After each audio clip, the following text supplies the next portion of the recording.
Welcome to the Banker Lamp. Please enjoy the video. Begin by gathering ingredients and preheating your oven so timing is consistent.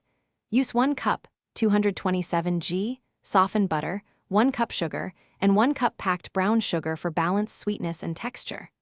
Measure 1/4 cups all-purpose flour, 1 teaspoon baking soda, and 1/2 teaspoons salt to create the proper structure.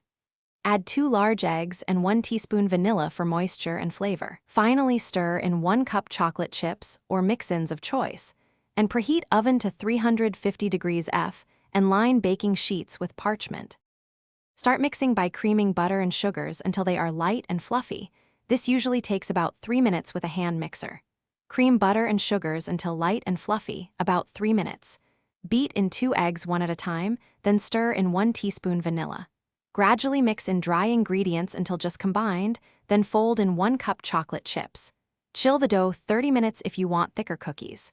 Scoop dough with 1/5 tablespoon or use a small cookie scoop and arrange 2 inches apart on the sheet. Then bake at 350 degrees F for 10 to 12 minutes until edges are golden.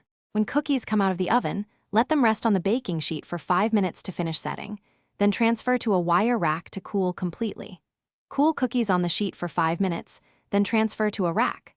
For short-term storage, place cooled cookies in an airtight container at room temperature for up to 3 days, or layer with parchment and freeze for up to 3 months.